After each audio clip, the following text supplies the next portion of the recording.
ओम। मैं योग गुरु देवेंद्र कुमार। भरा नहीं जो भावों से, जिसको रिश्तों से प्यार नहीं, उसका जीवन बंजर भूमि, वह कभी किसी का यार नहीं।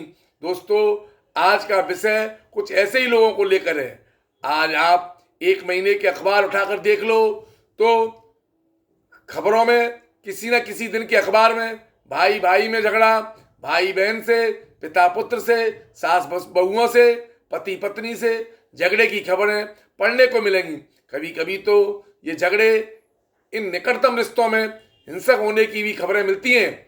ऐसे लालच भरे लोगों को लोग अपना जीवन तो खराब करते ही हैं, दूसरे का जीवन भी नरक बना देते हैं। जो रिश्तों की अहमियत को नहीं जानते, ऐसे लोगों को ये समझ लेना चाहिए कि जीवन काल की एक निश्चित अवधि है। आज आप जिस वर्तमान में जी रहे हैं वह अंतकाल तक नहीं रहेगा। जैसे जवानी के बाद बुढ़ापा आना तय है, क्योंकि यह संसार परिवर्तनशील है। रिश्ते भावनाओं से भरे होने चाहिए। भावनाओं का दूसरा नाम ही प्यार है। जिसका जीवन अपनों के प्रति प्रेमपूर्ण भावनाओं से भरा होता है, उसके जीवन में सदा खुशियां ही खुशियां होती हैं।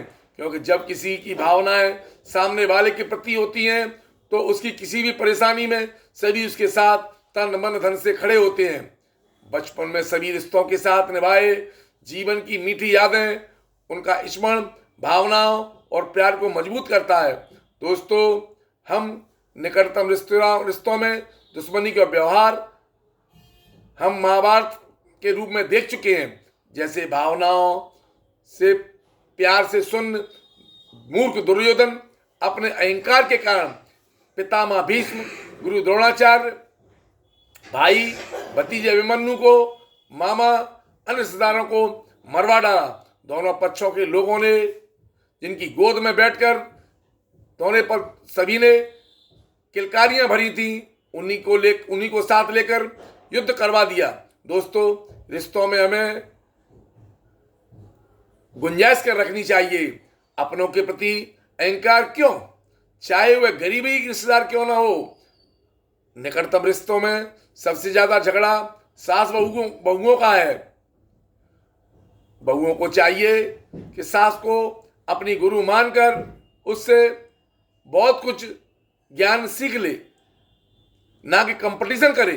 सास को भी बहुओं को के प्रति बेटी जैसा व्यवहार रखना चाहिए, क्योंकि वह भी अपना घर परिवार रिश्ते नाते सबको छोड़कर वह इस परिवार को बनाने संभालने के लिए आई है।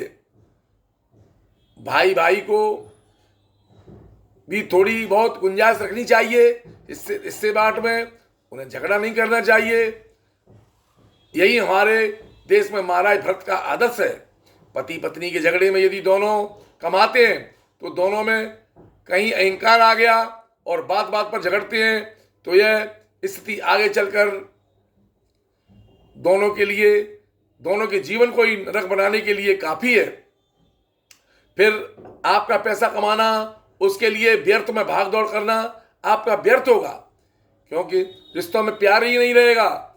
यदि आपके बच्चे हैं तो आप बच्चों का सुनहरा भविष्य अपने ईगो, अपने अहंकार के चलते खराब कर रहे हैं। तो इसका अभी से त्याग करें और आप अध्यात्म की तरफ मुड़ें। यदि आपके अंदर इस तरीके की भावनाएं आ गई हैं तो आप ध्यान करें, रामचरित मानस गीता का स्वाध्याय करें, अन्यथा यह झगड़ा आगे चल करके खराब रूप ले सकता है। इसका ताजा उदाहरण रेमंड के मालिक गौतम सिंघानिया का अपने पिता के प्रति किए गए दुर्व्यवहार, उन्हें पैसे के लिए मोहताज कर देना और बाद में उनकी पत्नी भी उन्हें छोड़कर चली गई। यह बकाया अखबार में सभी लोगों ने पढ़ा। दोस्तों, यहाँ इतना ही समझ लेना चाहिए कि रिश्तों में प्रेम भरी भावनाओं से भरे होने चाहिए। यदि आप एक कामयाब इंसान हैं और आपके कोई गरीब रिश्तेदार हैं या मित्र हैं, यदि आप मदद कर सकते हैं तो मदद करिए, मददगार बनिए। मदद करने वाले का कभी कुछ घटता नहीं है। दोस्तों, सृष्टि का एक नियम है कि हर अच्छे काम का पुरस्कार और गलत काम का दंड अवश्य भावी है। ये प्रकृति के द्वारा निश्चित है, कभी ना कभी इसका लाभ और नुकसान मिलता ही है।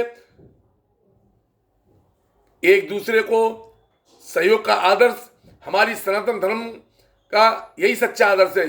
यही आदर्श भगवान राम ने हमें सभी को, हम सबको सिखाया है। जय श्री राम। दोस्तों, यह वीडियो लोगों की भलाई के लिए आगे शेयर करें, इसे सब्सक्राइब करें। जय हिंद, जय भारत दोस्तों, जय श्री राम।